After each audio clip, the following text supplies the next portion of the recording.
Hello, friends, and welcome in for another episode of Vol Club Confidential. I'm your host, Austin Price of VolQuest.com. Tennessee's basketball team, an amazing run, comes up short of getting to Houston, but still a special season for Rick Barnes and the basketball Vols, and we'll talk more about that in the weeks to come. But coming up on tonight's show, we've got the Herring brothers, Elijah and Caleb, as they get set for their sophomore and freshman campaigns, already in the midst of spring practice. We'll talk to them coming up, but first let's bring in Spire CEO James Claussen. James, you were up in New York for the Sweet 16 Elite 8. You had the chance to meet with some different companies. That Tennessee brand still carries a lot of weight. Yeah, absolutely. Hey, Austin. First of all, congratulations to the basketball team. Great season. Had a great time in New York. Like Austin said, we did meet with a lot of brands, whether it's French's, whether it's some national ad agencies that control, what brands, work with what players. I know Tennessee's not had the success everybody's wanted in football, especially over the last decade. But when you go and you talk about the Tennessee brand and you talk about the athletes on this roster, they move the needle, and you can see it with TV audiences and how many people tune in and different things like that. But I think fans should know that Tennessee's a major brand, and our players are going to have national deals. Fans also move the needle, and Tennessee's passionate fan base just carries its weight and then some. When you look at the volunteer club, it's built such a nice community, and I know you all have some things planned for the spring game coming up on April 15th. What can fans expect for the orange and white game? Yeah, they can expect a big tailgate, so we're really excited to do that. It should be a permanent spot, and that will move from the spring to the fall, so we should have a permanent location moving forward. Should be just a lot of fun. Hopefully we'll see some of the people that we saw all fall, and hopefully we'll see a lot of new faces too. So we've obviously grown a lot since the last home game. That's right. I'll be there April 15th. You can come see me. Who knows who else from the VolQuest community will show up? Worth the price of admission. Yeah, right there. buddy. Yeah, exactly. Come and hang out with me, ask recruiting questions. Let's get to the marquee additions for tonight's show. That being the Herring brothers, Elijah and Caleb.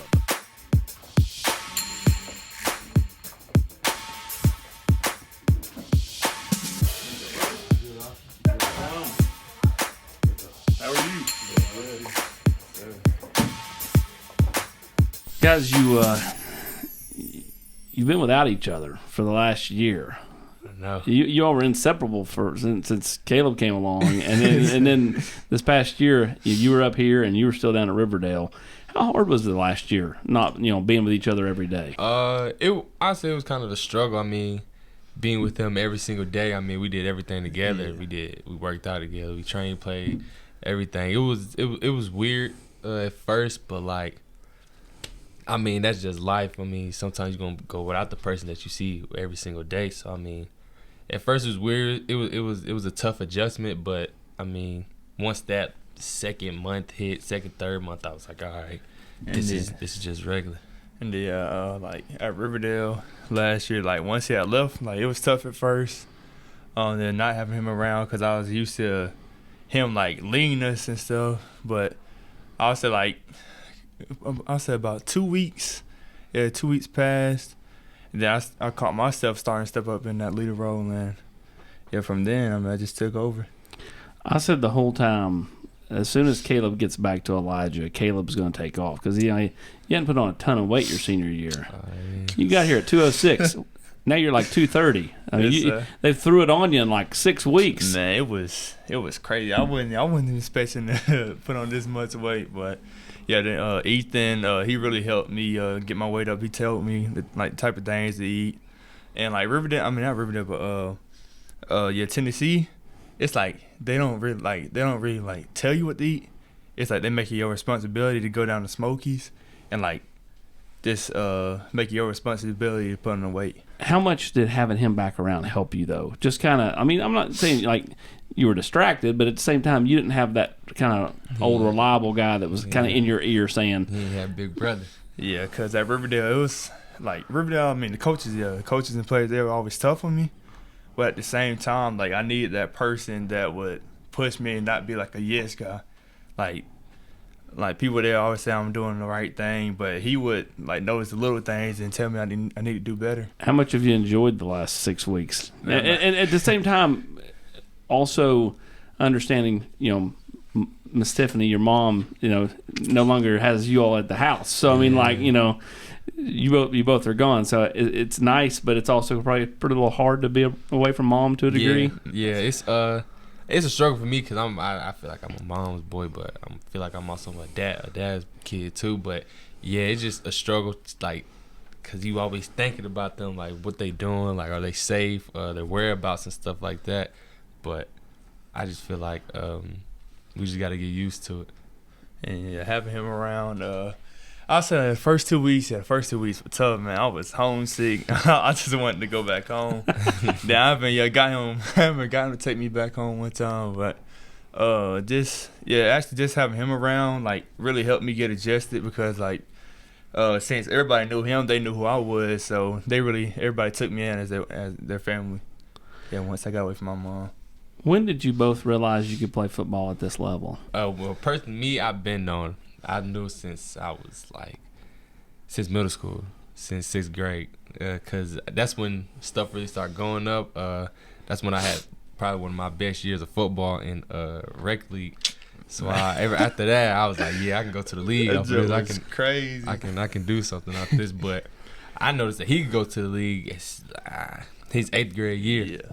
Because he just grew so much in so much small time with little to no training. It was crazy. I was like, yeah, he gonna be something special. Yeah. Going back to his rec league, man, it was crazy.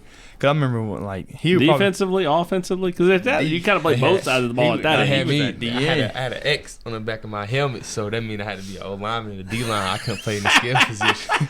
So I had to cause havoc on them too. But. Yeah, they ended up making he was getting so many sacks. They made it illegal for him to play DN, so they made him moving the tackle, nose tackle and stuff. But it was crazy. And then going back to what he said about me, what were we talking about? Going back to knowing when I can actually play football. I would say this 8th grade because 7th grade I was terrible. He started off as corner. He was playing corner. Yeah, it's corner. It was bad. Terrible footwork. And then 8th grade, I ended up getting defensive player of the year from my middle school. And then I say 9th grade. That's probably when I really took off. Started noticing I can play football, and that's actually when I got my first offer too.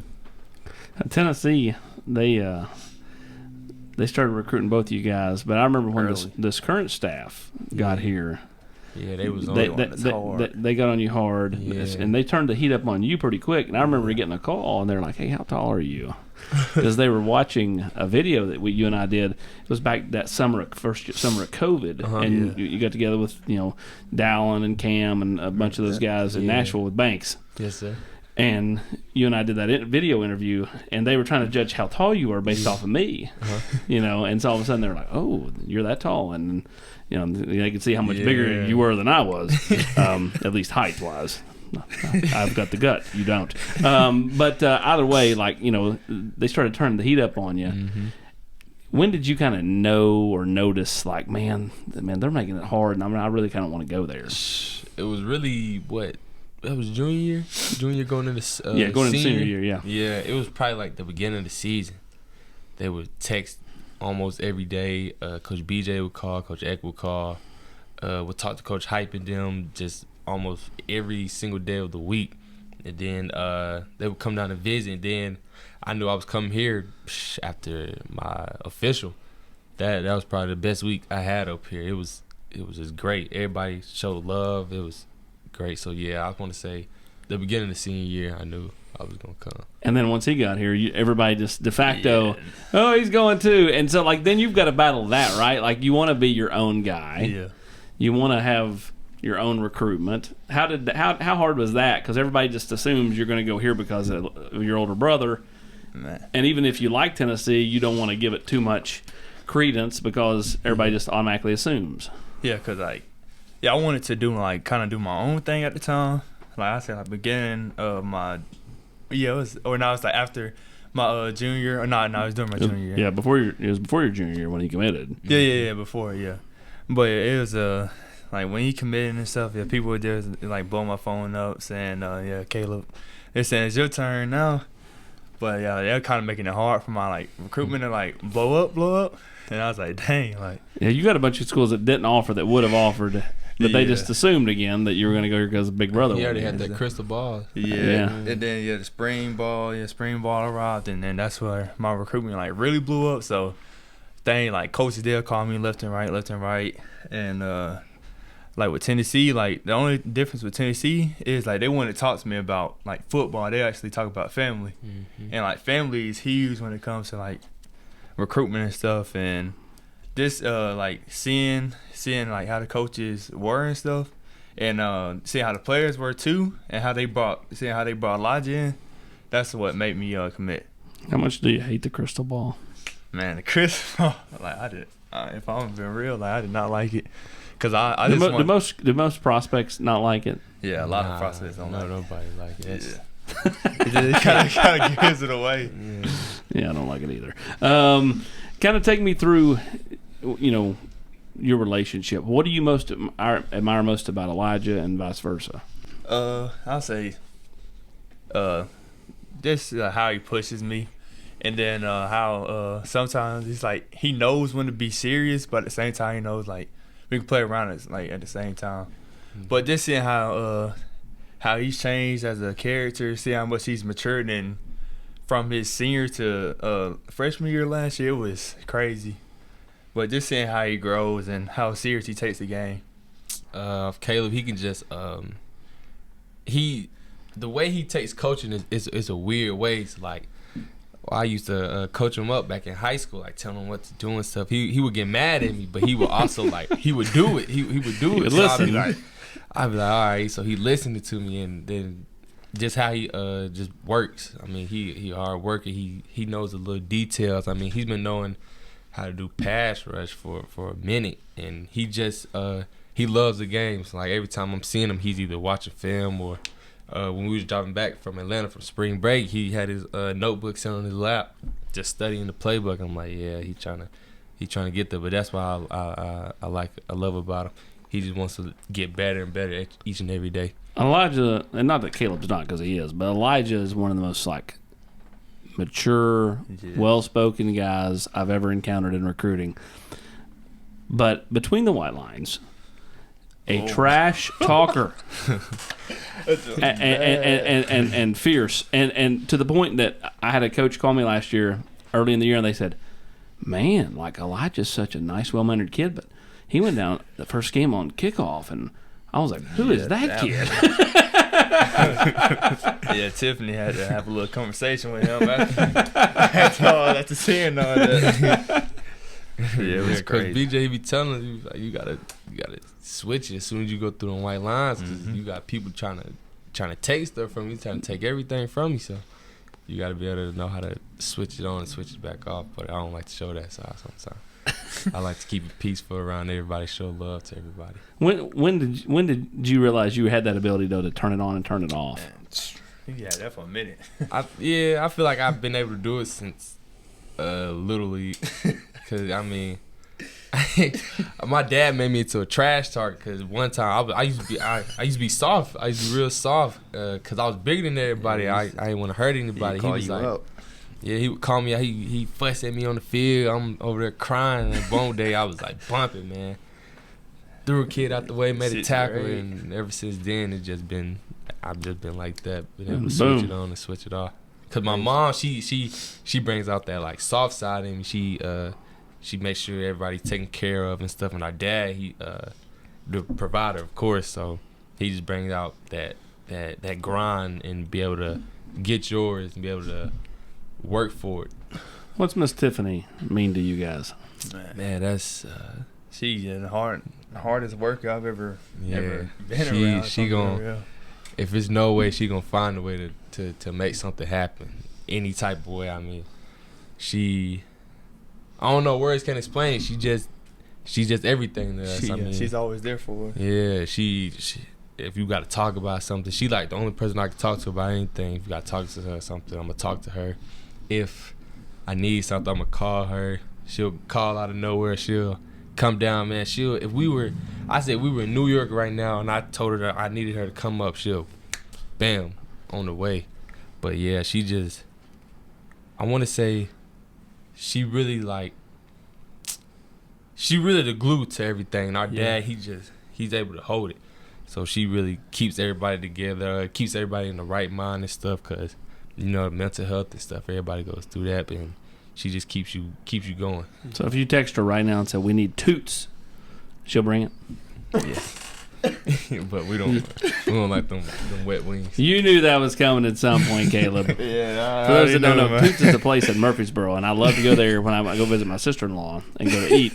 So every time I would see the boys, I'd say, "Did you bring me Toots?" Yeah, and bad, Caleb would always have that kind of grin on his face, like, "This is the dumbest guy I've ever met." One day, man. We still I know I always say that, but one day. Man. One day, when you're in the NFL, you can just have it sent over. Yeah, I got you. You can pay to have it sent over. They get a little sponsor from them. Here you go. Take me through playing, for BJ, playing for Rodney and Eck, and kind of, the personalities that are on that defensive side of the staff. You playing for some real dudes who know the game and who know they know how to push buttons. They know how to get you to that level that you want to get to, and they know exactly how to do it.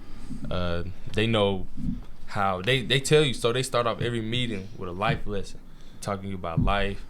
They'll talk to you about life about 30 minutes through the whole meeting. The meetings are like what, an hour long? Man, they talk to you about life for 30 minutes. Half. Then the rest of the meeting, they coach you hard, technique, everything. Like today, I messed up. I didn't step with the back or something. Like, you got to step with the back, then get your eyes to the QB and stuff like that. So they know they're going to notice every single thing that you did wrong, and they're going to get on you about it. But, at the end of the day, you can see that they care because, the day that they stop fussing at you, that's when you should start worrying because, it's over with then. They just done with you. They throw you out the window. But, they care about every single body on the team, and they're going to make sure that you get to where you need to be. Coach G, I had to learn, and players been telling me, they say, don't listen to the tone of his voice, just listen to the message. Yeah. Because Coach G, he didn't say it's cussing. Boy. It's his coaching language. That's what he calls it. It's his coaching language. You just gotta just listen to the message he's giving you, because the way, if you listen to his tone, man, you gonna think he's mad all the time, man. Yeah, you gonna think he's mad 24/7. But no, you just gotta listen to the message. And then in the meetings and stuff, he'll call you he said he never gonna change for anybody ever, because that's just how he coaches. But in meetings he'll call you out, and then sometimes he'll have you laughing and just funniest coaches I met in the world. Yeah, just make you have fun. They just want you they want you comfortable, but at the same time getting better. Yeah. And it's just that's just what I have to learn about. The way that they do stuff, they put you in the worst scenarios possible. So you just gotta think to find the best way to get that situation solved. I've been saying all off season, you can count on Tennessee to score points. This program, for it to take the next step, has to have the Elijah Herrings, the Caleb Herrings, the Tyree West, the James Pierce, those young defensive guys. And you're just getting here, so less pressure on you than someone who's been here a year to take a big step this offseason. Because if you all, let's face it, that group is more talented than the guys that just left. But those guys were experienced, and so they knew kind of where to be and that type of thing. But talent overtakes that eventually. So if you guys mentally can start picking it up, then that's where you take the next step. Is that kind of how you feel? Yeah, most definitely. Because I think all the freshmen, we just wanted to play so bad. We just wanted to get on the field so bad. Which everybody does. But watching the older guys and see how they did things, and see how they were so technical about it. They knew every little detail about it, and that just made each and every one of us grow. So now when we coaching the younger guys up, it's easy. We just going at it. So they made everything easier for us. And then the talent, we know we got the talent. We just got to make sure we doing all the little things right. Who's the guy that's played just a little, or someone who's new, or a transfer, that you're most that guy's going to help us this fall? Let me see. So it's either going to be somebody your age, a transfer, or somebody his age. I think not named him. You can't say your brother. The one that came in on offense or defense. Either. Who impresses you? I think Dante Dante impressed me. He a big dude. He's 6'5". He's Caleb's size. And runs. But he can move like squirrel. He got fast twitch and everything. So Dante, John Campbell, he seems like he's nice. Who else came in? Gabe, I like Gabe too. Gabe seems real fundamental. He knows like the little details. And I like Keenan too. Keenan my boy. So yeah, he You asked for marriage advice? Nah, he ain't give us no marriage advice yet, but I mean, he seems like he enjoys marriage a lot. Yeah, he does. He seems like a good guy. Yeah, I haven't really talked to him, but he seems like seems like he's a great guy. He's a real cool dude. What about for you? Who impressed you? Maybe an older guy that impresses you. If I'm being real, cause like he's been teaching me like everything, but I would say James. Like just seeing all the knowledge he has, cause like he knows. It's almost like he knows everything. But just seeing all the things he has. Pierce? Yeah, James Pierce. Seeing everything he has and like seeing everything he's taught me, cause like sometimes he may like text me or something, ask me like what I'm doing, just check up on me. Then at times like when we're in the film room and like everybody else leaves to like go to class he'll tell Coach Jake, he'll be like, man, Kel, we don't have anything to do, so we just watch extra film to like just like go over the place, see what I know. But just James, he's taught me a lot, and then just seeing how much like seeing all the, like he's really twitchy and like really athletic, just seeing everything he's doing, it's amazing.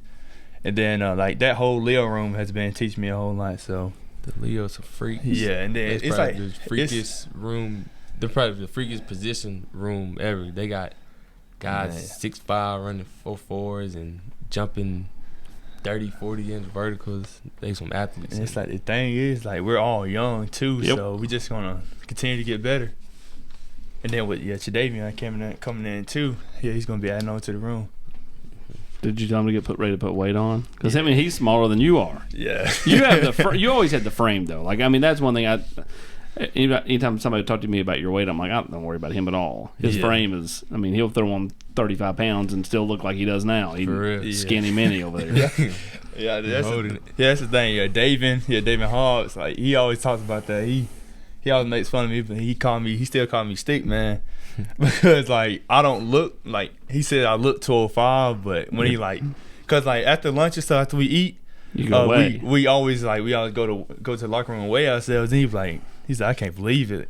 He said, I'm still gonna call you a stick man. Like the scale may say like 229 after we eat 230, and then he'll still call me stick man. But like it's like me and him get on each other about our weights and stuff. So you're pushing each other. Yeah. It's there. And then Bison too. We really been getting on Bison too about that. Cause like he likes to eat, but like we tell him like if he gets his weight and stuff down, like he can help the team. He just gotta get that part down. Bison funny.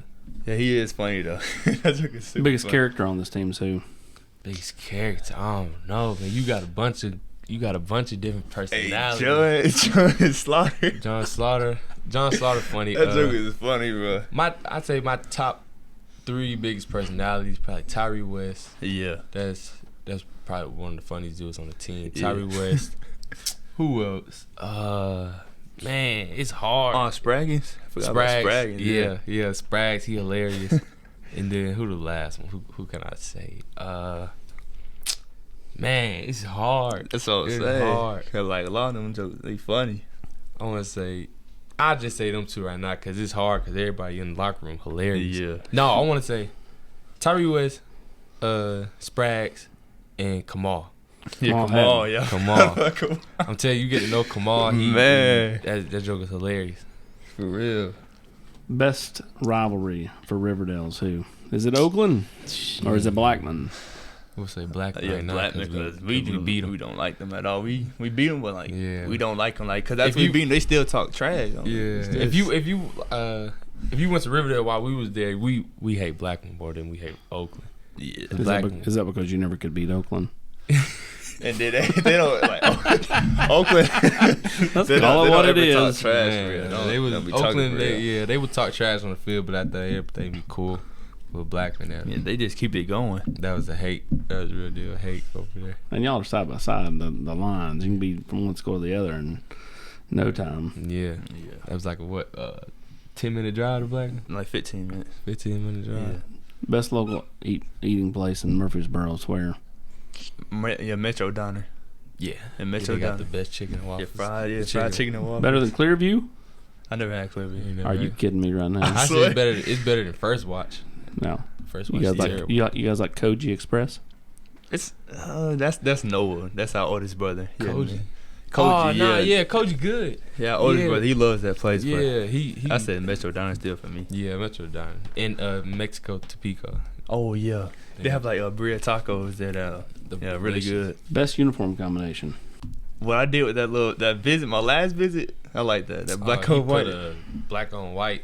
My best one was a Pat Summit. I like those with the blue little Yeah, accessories that was nice. and the whole orange outfit. Those was the best ones, but I don't think we ever gonna do them again. The best one all black to me. I ain't gonna lie, I like the what's it called, smoky uniforms. Oh, Smoky gray? Smoky gray. Those are nice. Those are cold.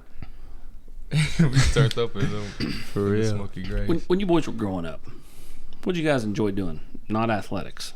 Play games, wrestle. Play games, ride bikes, go karts. Just be outside really Yeah, during the day. But when it came to night, we was on the game all night. We was some game heads. We liked Halo, Halo Black Ops. Did you grow up like going to your grandma's house every day? I mean, like when your mom was working, where did you boys go? Yeah, after school, it was elementary and when he was in middle school, we would always go to our grandma's house. We would get dropped off over there. Yeah. We would ride a bus over there and stay over there till parents got off. So it was grandma's house really every day. Yeah. For a minute, it was to Super tight with grandma? Yeah, we are. That's grandma and aunts. Yeah, because they would be over there every day. So we would just chill, have little pizza parties and everything, chill and stuff. So that was a good time. Grandma's cooking? Yeah. Yeah. Her best meal? I like her soup. I like her liver and rice. Liver and rice? She make the best liver and rice, and then she got a chocolate cake she can make millions off of, but she don't want to make plates. Yeah, I like her red velvet cake, but it messes up your stomach bad. But Hold on a minute. You stayed at 206, and you could have been eating this chocolate cake and this red velvet cake they're putting on the pounds all this time when Elijah was up here working. And I was just out. I'll oversleep. So hanging out with that girl. No more though. That's no over. more. It's over. Yeah, it's over. Now he You gotta worry about that. Put on, that would have been bad weight. He put on good weight now. Yeah. If he would stayed. Yeah. That was a terrible weight he put on. But seriously, Tiffany, when she brings the toots, can bring some of the chocolate cake or the red velvet cake from grandma's. Best childhood memory? I would say going up to we came up here when we was younger. Came up to Gatlinburg. Yep. And we got a cabin up there with like the rest of our family. Stayed up there for three to 2 days. That was probably the best time I ever had. Ooh, I'm trying. If I'm I'll probably say him my first home run. So you were a good baseball player. Yeah, center fielder. Yeah, I was really nice. Then Can you see him patrolling center field at 6'5"? Yeah, I was really nice because freshman, sophomore year, I was supposed to start, but I kept on getting hurt and I kept on messing up my arm. So I was like, I couldn't keep on going, so I just stuck to football, and that's what made me really stick to football. And then there was that track deal track where you got hurt. Yeah, that was another reason you didn't put on weight. I'm really the best shortstop to never really play shortstop. Yeah. Yeah, I'm the greatest basketball player to never play basketball. I'm the cold shortstop. Sports you'd be playing if you weren't playing football. Baseball, yeah. Cause we all really started out with baseball. We got our brother Noah. He's up here too. Man, he got a left arm, go crazy. If we would have got it done right, he probably would have been in MLB. He threw like what?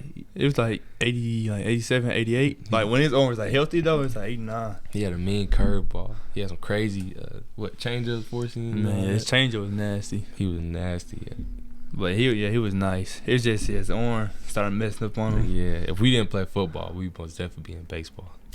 Favorite TV show? Favorite TV show? I like really Family Guy. I really can't say that, so I'm just gonna say Dragon Ball Z. Yeah, Dragon Ball Z is my favorite. Dragon Ball Z. Dragon Ball Z. Mount Rushmore of Tennessee players, and you can't name teammates. So, former Tennessee players. Yeah, It of goes. course. It goes. Peyton Go. Manning. Peyton Yeah, of Manning. course. Reggie White. Eric Berry. I like Cordell Patterson too. Yeah, Cordell. Cordero Patterson, there's your 4. What about you? You just Yeah. gonna go with the same 4? Yeah. Yeah, 'cause- Stunned. You would just be Exactly. so vanilla. No, what you mean? I named someone before. What you mean? You name. I named 3. No, you didn't. I said Cordell. Wait, no, I named 2. I said Peyton Manning. Yeah. I said Peyton Manning and Cordell Patterson. And I said, Then Reggie But White. let's give Caleb some praise because I've busted his chops. He's the quieter of the two in real life, but he's done really well in this episode, and he's helped carry this thing. I'm proud of you boys. I appreciate it. I expected going in it was going to be question, answer, and they're just bantering back and forth, telling their own things. Yes, sir. And besides championships, because I mean that's the easy answer for everybody that would be up here. What do you want to accomplish here? man, I want to. Me personally, I want Tennessee to be. The defense in general, I want us to be top 1 in everything that we do. Because, I mean, you seen us, we've been growing, but I just feel like the players that we have now, I mean, that wouldn't be none to us being number 1 with everything that we doing right now. I mean, we got everything set in stone. I mean, now we just got to go take it, really, because everything's in front of us. So this should be the best year. Yeah, and I'll say when it's like really the 22 and 23's time, because like we got a whole lot of time. It's like everybody's like super athletic. Be able to paint the NFL. Man, orange. Ricky Gilson, that joker is. He a freak athlete. Because I remember, man, he jumped. Yeah, we were doing vertical jumps, and it's like he effortlessly jumped to 45, like 45 easy. And then I say his 40 is probably like a 4.4 flat, 4.39. But Ricky, yeah, he's super athletic. But just seeing all the talent, because everybody's athletic. There's like 7 guys jumping like 40 inches. Then there's probably like 2-3 guys jumping like 35s and up. But it's just everybody's like super athletic. And then the 22 class, seeing how many of them played early last year, like really shows us the path. Really shows the path like we're on right now. But yeah, the only way for Tennessee is up right now. You guys realize kind of how special it is to be kind of growing up with each other doing this? Yeah, people be telling us, they be like, man, you got your brother here. That's a blessing. It's something that a bunch of people want to do, but I mean, the opportunity real slim, especially as you keep going up with college and the league. I mean, like you keep on pushing each other it's too. a true blessing, It really helps. And you got a bunch of other buddies up here that you've grown up with, like Christian Conyer and Arion Carter, and it's real family for real. I mean, and then you got some other guys that aren't here that you still can keep up with, like a Dallin or a Jordan James. Guys that have all played in that 7-on-7 group. But yeah, be able to get the whole J3M in the league. That'd be nice. For real. And then Andre, Andre there too. Yep, Andre with us. And there's one guy that'll hold you in check even if you're in the league. Yes, sir. Oh yeah. That who will remain nameless. For real. You can't say that. If you know, you know. If you know, you know. Guys, we appreciate it. Tennessee fans, these are going to be 2 easy guys to cheer for, 2 approachable guys. If you see them out in public, come up. They'll be glad to take a picture, sign an autograph. They appreciate everything that Tennessee's done for them, and I know you guys will appreciate everything they do on the field going forward. Caleb Herring, Elijah Herring, I'm Austin Price. Ball Club Confidential Wraps. We'll see you next week. Yeah, see ya.